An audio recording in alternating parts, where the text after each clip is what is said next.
Madagascar for the October window.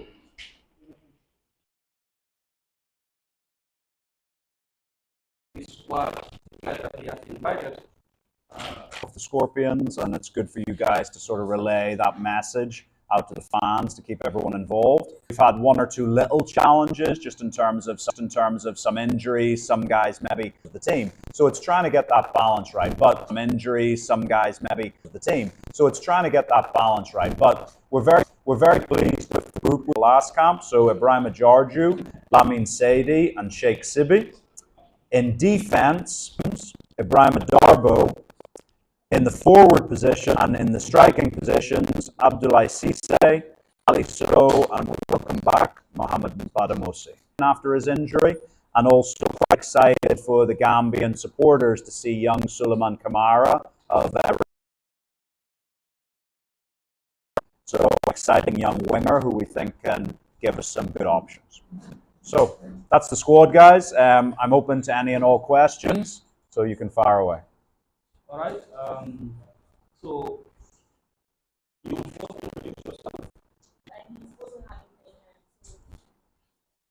Why is the name Madagascar? So it's very simple for Ibrahima. Days ago, and Ibrahima and I have been speaking over the last week or two. Basically, Ibrahima has requested to not be considered for this camp alone, because he has some personal issues that he really needs to attend to. And even speaking with his club young boys, they're aware of that. I'm not going to go into deeper context on them because personal things are personal things. But we've had good conversations. I met with him for 30 minutes on Tuesday night, and he's fully committed to us in the longer term. But he really does need a little bit of. In any other situation, he would have been in the squad, but he made a personal request. If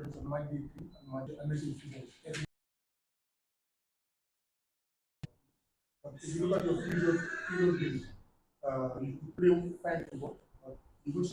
How are you going to avoid those type of things? You still are going to consider it.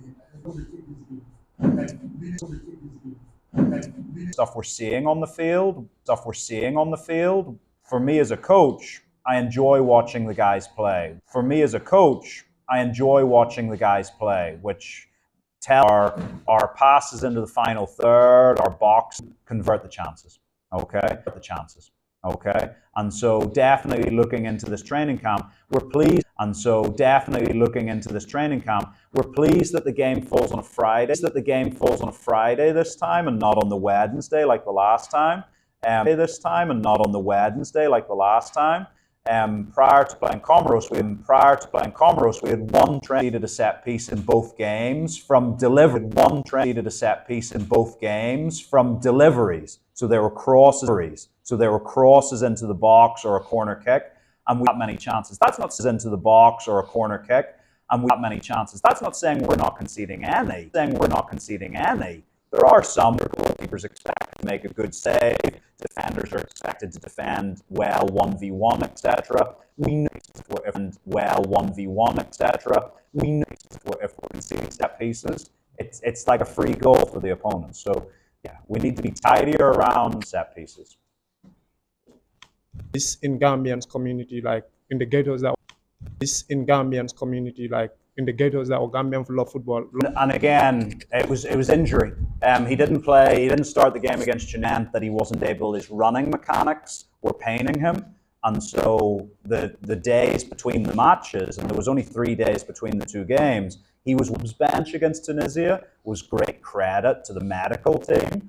And then he personally felt he was able to go in and give us something at the end of the game, but he wasn't in condition at all.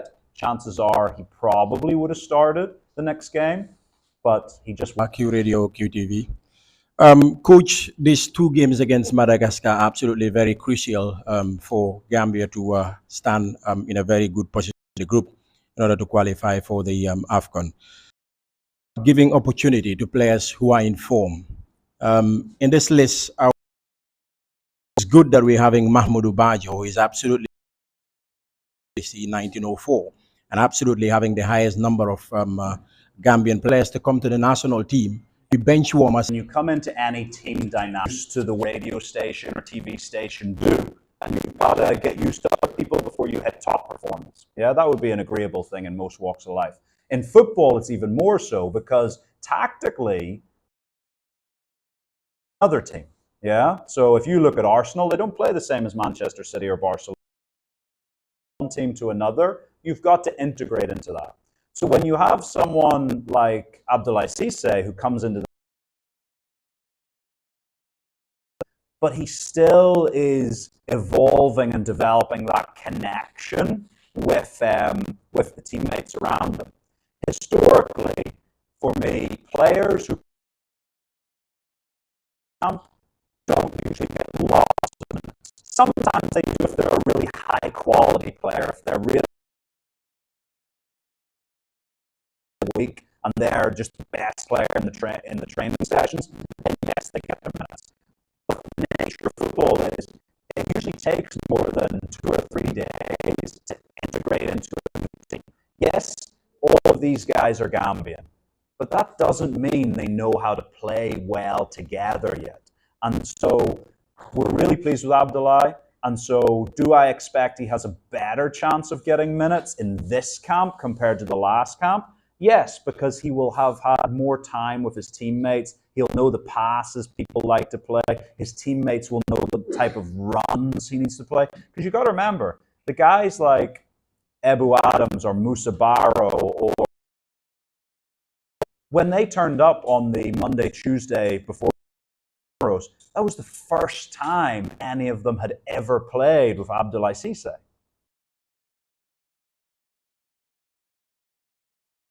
You don't just throw them out there. So, the young guys, it's not a must when you come to the national team, you play in your first camp. Sometimes it's about integrating, and over the long term, you become a really valuable.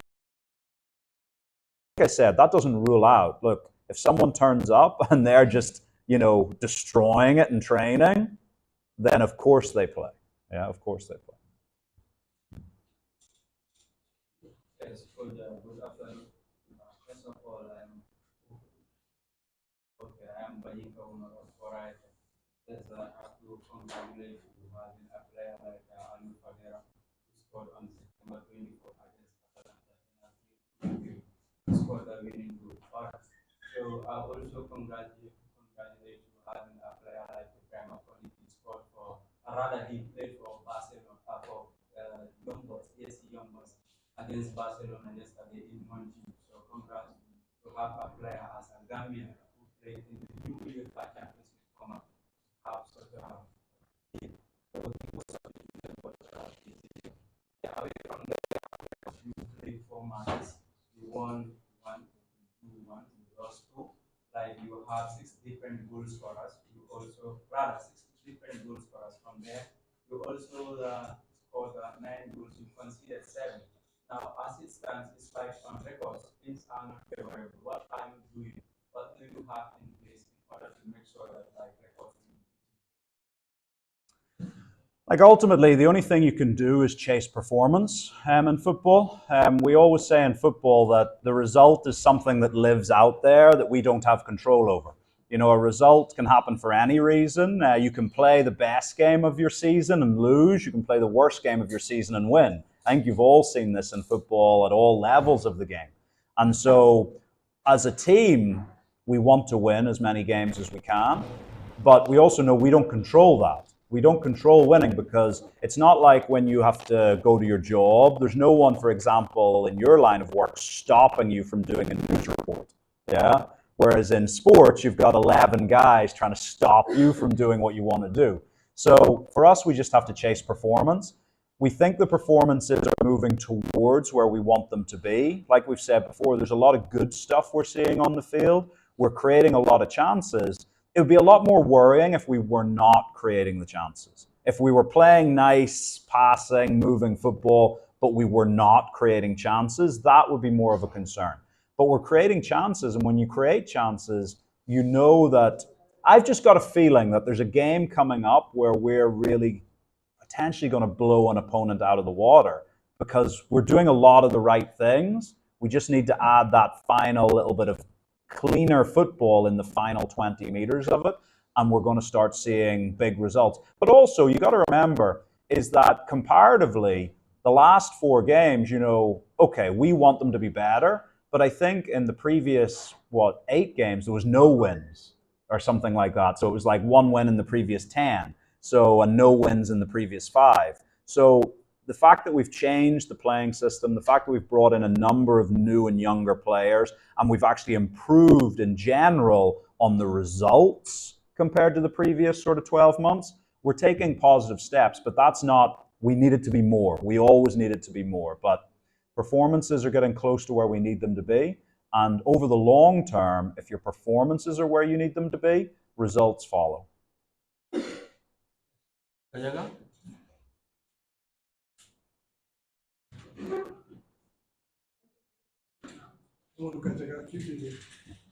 Coach, playing against Madagascar in a double leg, hugely important game. You do the maths. Should you win both games, it's going to be very, very good for you. Good position in the group. How would you approach the game? So I think the first thing, I agree. Look, they're important games. All games are important games, but we find ourselves, the group is sort of separated a little bit now. You have Tunisia sitting out on their own in first place, and we almost have like a mini league between Comoros, Madagascar, and ourselves. And so 2 games again, the next 3 games are very crucial because obviously the next 3 games are twice against Madagascar, and then Comoros is the first game in November. So in essence, this is our little mini league. If we can win that little mini league, we're going to go to AFCON. Now, I think the first thing for us is psychologically to get this camp right, because it's not, historically, African football has done home and away games, like a knockout system. We've got to psychologically make sure the players and everyone involved is super clear. Hey, these are not home and away like you win on aggregate. We've got to try and win each game on its own merits and then put it away. So it doesn't matter if we win the first game 50-0. You still have to go and do it again to win the second game. So I think psychologically, I've seen that before when you play the same team twice in a close space of time, that sometimes people put the games together almost as one big game. It's not. So we've got to get that psychologically correct. And if we do that, the quality in our squad, I think, is enough to win the matches. But look, Madagascar coming in at the same point. It's no point us saying, hey, we need to want it more than the opponent, because does anyone in this room think that Madagascar don't want to win the games? Of course they do. They're going to do everything they can, because they also know that if they win football matches, it puts them in a very good position to qualify. So we've got to go out, we've got to play to our maximum in terms of what effort and energy we put into the game, but we also have to be smart about it. We've got to play with intelligence. That, then, I think we're going to be in a good position. Yes. Component you to orders who have not asked yet. Sure. You've asked. Thank you very much. Well, Microphone. I'm Seth Young, Coach. We've seen in the last games played extremely well in terms of going forward, chances created. But at the other end, we've seen us concede goals either on set pieces or cutbacks where either the holding player or supposed holding players miss tackle or miss position and all. So one could say from AFCON today, we concede very similar goals, either on set pieces or moments of inattention that we could have helped in. Going forward, as I said, we've been doing well. But if you have to learn some few particular things that you've managed to Gambia and to add some few things to make us score goals but not to concede, whether it is to have a specialist number 6 that will win us a lot of balls and who, of course, be much more intelligent in terms of positioning, whether to score goals and at the end of the day defend them deep or change a little bit the tactics in terms of the number of people that are defensive minded. What exactly do you think you need to add on what you've already get, which is exciting, but result wise we need something different? Yeah, so I think it's interesting. Obviously, one of the things I think maybe we're a little bit late in. So we said about defensively, we've got to tidy up on set pieces. But it's interesting because in the two camps we've done so far, it's been two different issues in set pieces. Because in the first camp, the issue was defending crosses, which we worked on a bit in the second camp in the short time, and actually that was not an issue at all from set pieces against Comoros or Tunisia from corners and from wide delivery free kicks. We were pretty comfortable. So we nailed that issue that had presented itself in June. But then a new issue cropped up was the direct free kicks, that maybe the organization of the wall, the numbers in the wall, the numbers marking for the second chance wasn't as tidy as it needed to be and as clear as it needed to be. So all set pieces, but actually two different issues arised in June and in September. But we need to be tighter on that because for me, I'm a big person on set pieces. You know, if you look at my teams in the past, we score a lot of set pieces. And so to have conceded a set piece in every game is probably have a lot more points than we otherwise would have. You know what I mean? And for me, you know, it's interesting, you know, you're asking about specific player sort of profile roles. But I ask everybody in this room to write down the qualities of a number 6. I think we would have 25 pieces of paper with because there's lots of different number 6s. I think, you know, in Ebu Adams, I think we've got a very good guy who can play in that role. Obviously, we welcome Saidu Khan and Mamadou Badjo into this squad as well. Both of them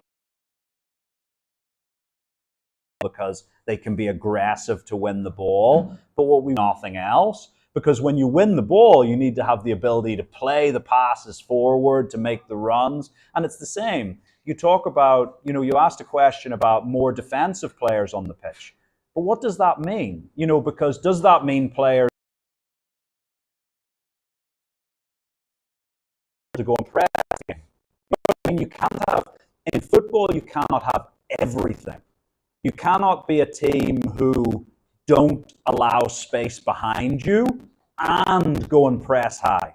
You have to choose. Do you want to go and press high or do you want to sit in a low block? You can't play a low block and a high block at the same time. And so for us, we make choices about how we play. I think you saw over the last 2 games how those choices can be modified, not changed, but modified because the height of our and so it's about having guys who can play both sides of the game, offense and defense. It's about guys who ultimately work for each other as well, because, you know, 15 by 15 box, never leave it, because sometimes he's got to leave it. He's got to go and deal with a problem or an opportunity. And when he does that, someone else needs to be intelligent enough to come in and we've got some really exciting young players who are going to come through and push some of the senior players as well. But you also, if you were the coach of Real Madrid and you needed a certain type of profile in a player, you simply get your checkbook out and say, here's 100 million euros. I want to bring that player to my club. You don't get to do that in international football. You get to assess what is available to you and use what you think can come together in a good way. Okay. My name is Michael from Star TV. Previously, on the presses that we have with you here, you've said that no player signed a contract with the national team that warrant to be called on all games. We've seen today, you called 23-man squad. Last time, you called 24-man squad. And you said on you will need for the game, but have to sit out. We later see a controversy because the squad was overloaded in the sense that you have 25 players there. After Ibrahim Adabo, 90 minutes for his club with a rating of 7.3, later be called back to the national. More light on that for the general public to understand as a coach what overloads that squad, and you call the list and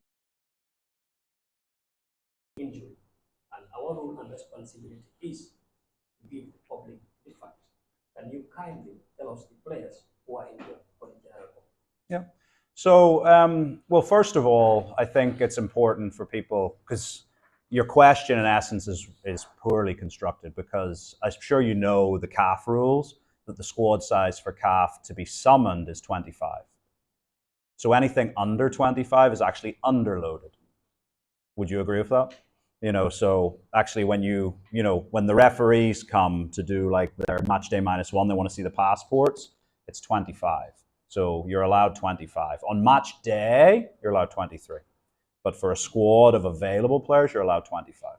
So anything under that is just us thinking, do we need 25 or do we want to spend the budget on something else? Maybe we want to have a better training ground, so we invite 23 or 24 instead of 25. That's decisions that we make.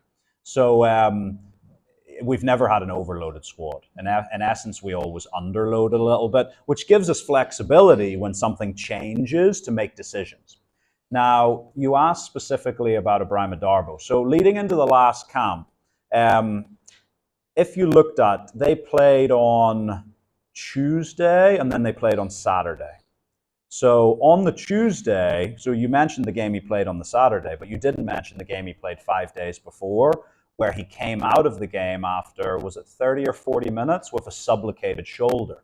So I don't know if you know what a subluxated shoulder is. It's not quite a dislocation. It's where your shoulder comes out of its socket, but in the moment, your ligaments sort of pull it back in. Yeah. So it's not a nice injury. It's pretty painful, but it's not a full dislocation. So on the Tuesday, Ibrahima subluxated his shoulder, and we got the information about that, and he was going for scans and discussing treatment options. He obviously didn't train for the 2 or 3 days, and we obviously then have to name a squad. So on the Wednesday, I think on the Thursday, in fact, we name a squad. Ibrahima had subluxated his shoulder on the Tuesday. He did not train on the Wednesday or Thursday, and it looked like he was going to be out. He, however, did then attempt training on the Friday at the request of his club coach, heavily strapped, and he played and played well, even under a little bit of pain, on the Saturday for his club, Frosinone. Me and Ibrahima had a conversation, and I said, look, how does it feel? Do you think it's okay? And he was like, well, it's a little bit uncomfortable, but I didn't think I'd be able to play, even for his club, but I was able to play for 70 minutes. And so, yeah, as long as it's well strapped, it's okay. And so that made the decision easy for us. We'd given ourselves a little bit of flexibility in the squad, and we invited him to come. And then he came and, did quite well in the game. So for us, this is the stuff. And look, I don't expect people outside the room to see these things. This is information that as a coach, as a federation, we've got to deal with, because things change. You know what I mean? Somebody wakes up in the morning and has a bad illness. You didn't know that the day before. You do know it the next day. You got to make decisions. So with Ibrahima, looked like he wasn't going to be ready. That changed pretty quickly. He was ready. He wanted to come. He came. He was a valuable part of the squad. You ask about this camp, who is out injured. So Hamza Barry, unfortunately, went for a scan on his hamstring yesterday. There's a little bit of blood showing on the scans. I spoke to him this morning. He's not going to be in his match day squad, or at least he maybe is on the bench tomorrow. But yeah, the hamstring's not in a great position. He needs to rest and recover. He's out. Alassane Diatta is a player that we would like to have in this squad. However, there's a couple of things with Alassane. You've seen he's been in and out of his team at Notts County recently. He suffered a pretty heavy concussion a few weeks ago, and it meant he's been out. He sort of came back a bit too early a couple of weeks ago, and then he was out again for 2 games, and then he played again 2 days ago and got the goal. Alassane, first of all, was his head, the concussion was a proper concussion. So a few weeks ago, the concussion, I'm pleased to say, has recovered. He's not getting headaches anymore. However, because he's not really played a lot in the last few weeks, you might have seen it if you watched the game for Notts County, he came off of heavy cramp. And so again, Alassane and I had a good conversation where he just doesn't feel he's at 100%. and he would rather wait until he's 100% before he comes, which he knows is stepping up a level to play for the Scorpions. You know, it's a higher level than at Notts County. And so we decided this camp not quite yet because he's not 100%. I'm trying to think who other injury-wise there is. Just some players who are out who have been involved recently. Seni Sanyang is fit, but since the last camp hasn't played any minutes for his club side. Adama Sidibe obviously has done really well for the Scorpions recently, but hasn't played a single minute due to suspension at St Johnstone. He got a red card and has been out suspended, so he's out. I'm trying to think, is there any other obvious one you want me to comment on? There's only a few injuries. It's more the guys who are missing out.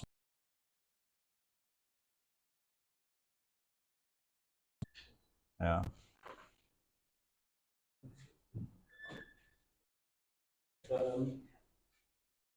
Thank you very much, Coach. My name is Barbaro from Akure. I would like to ask a couple of questions, if time permits. First of all, I would want you to talk about the tactical approach of the game, because that would be a very good thing for Madagascar.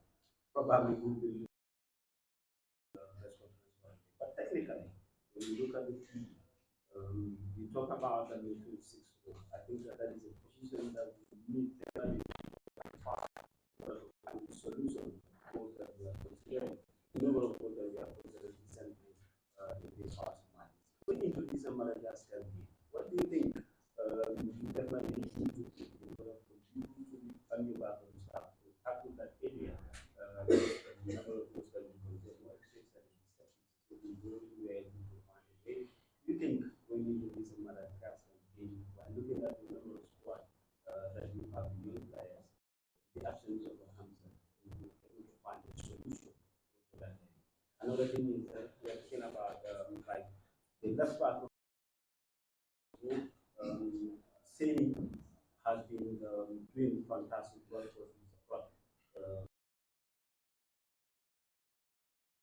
He's not ready for this selection. Well, so you obviously didn't listen to the last answer. So Seni hasn't been in his match day squad, which is very frustrating for us because prior to the September camp, Seni was getting really good minutes at CSK Sofia. But since, and even for us, he came in and has been, the numbers he's been posting in terms of the training sessions, we've been really pleased with for a young guy. But since he's went back to his club, I think they've played 5 games since the September international window, and he hasn't even been in the match day squad. So it's not even like he's been on the subs bench. So he's fit. He just hasn't had any involvement whatsoever at CSKA. So that made the decision there. In terms of, and look, I know how people like to put questions together, but you sort of ask there, what are we going to do about the number 6 so we stop conceding set pieces? The number 6 is one of 11 people who helps us concede or not concede on set pieces. So, the work's just got to be done on the training field with the goalkeepers, with the team to make sure we're well organized. Like we said already in the press conference, actually the type of set pieces we've conceded in June and in September were very different. And so we just need to tidy it up a little bit. But ultimately, the key thing for us, we need to convert our chances. Defensively, we are creating a lot more chances than we're giving up. We just need to be more cleaner around the penalty box. If we do that,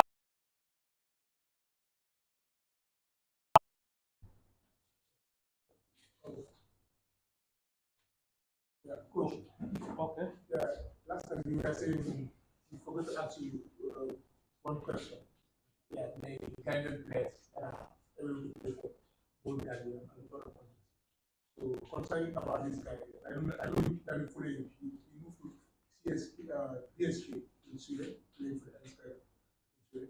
That is Ziva Sayo, who turned down to play for Senegal for the Cup of one. No, just the same one for Liberia.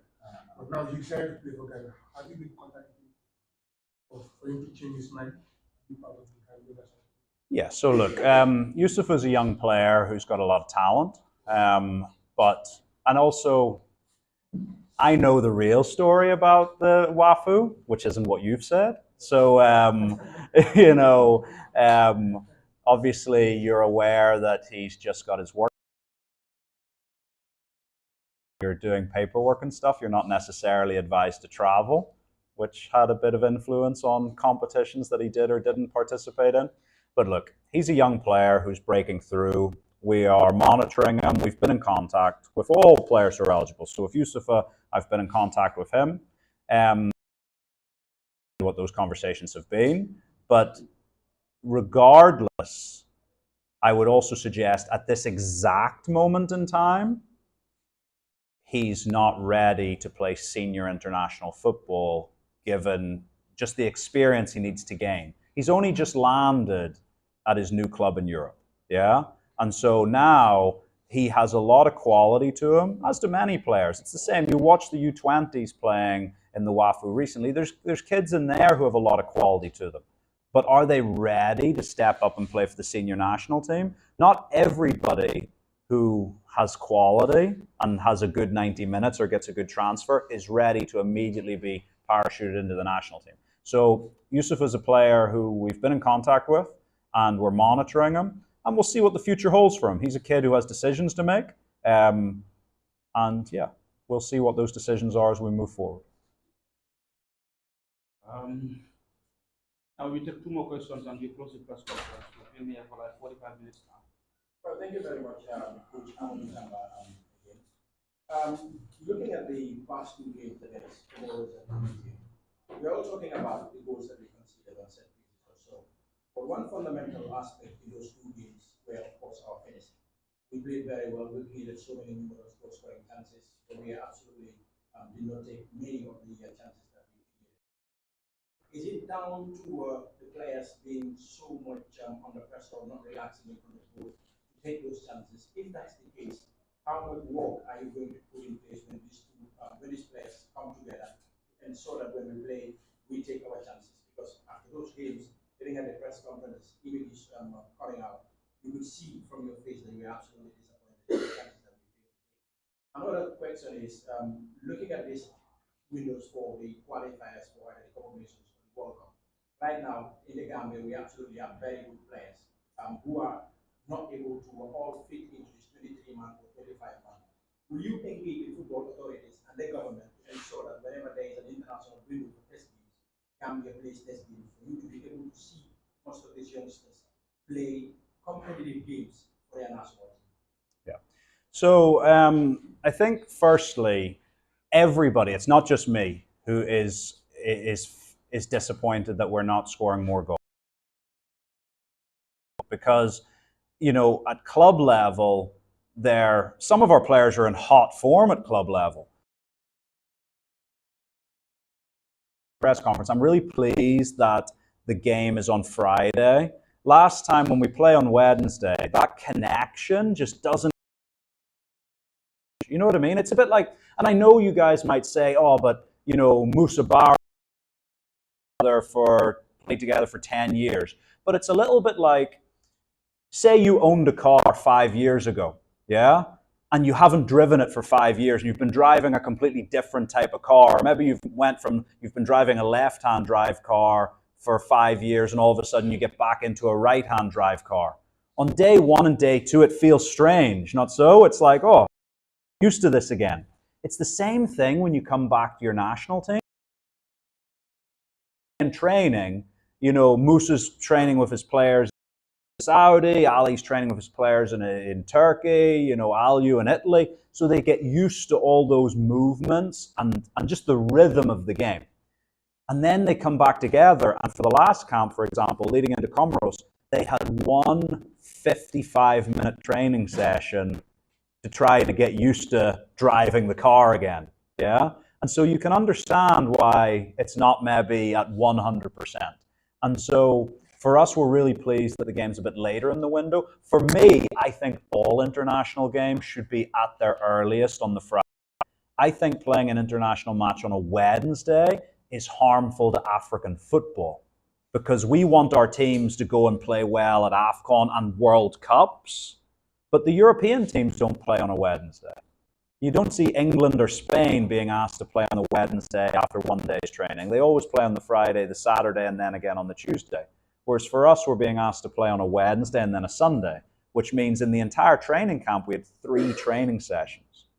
So this time we're going to have more. The future of international football now is changing.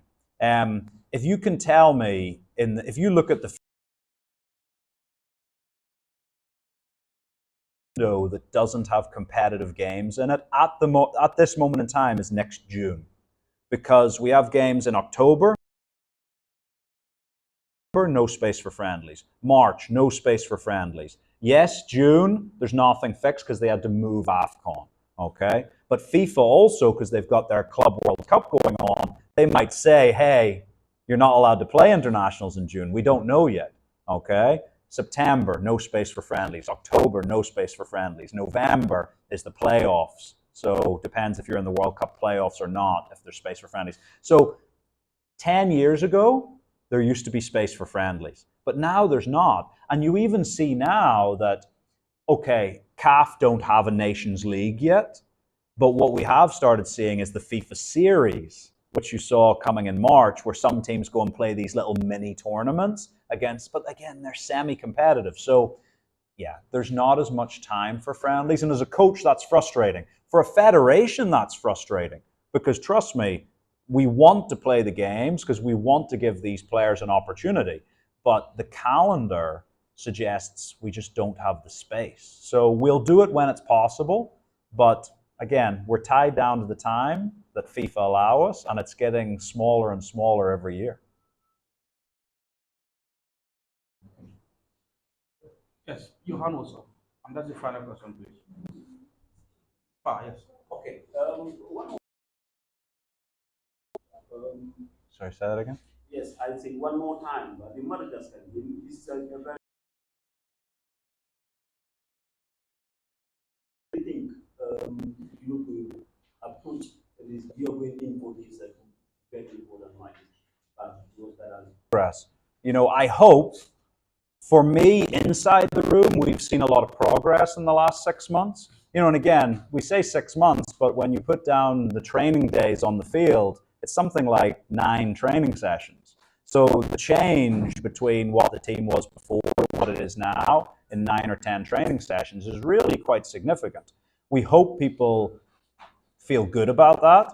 But regardless, we can see the positive steps the team are taking. So we want to improve the performance yet again. And if we keep improving the performances, then over the medium and long term, we believe the results will take care of themselves.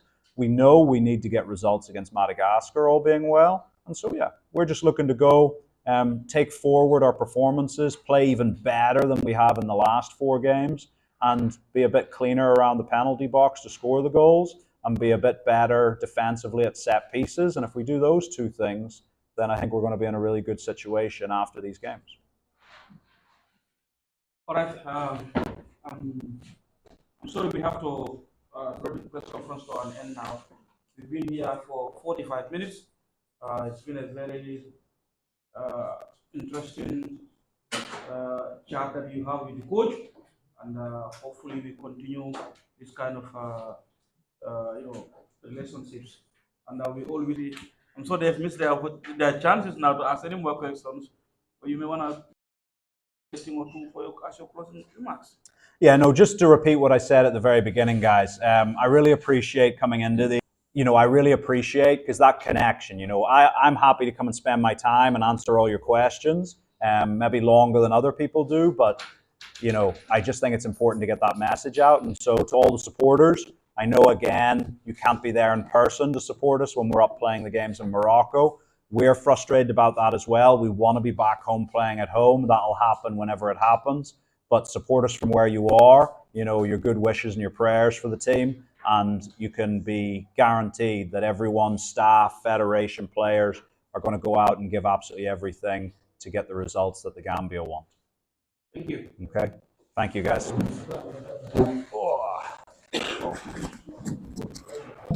Right.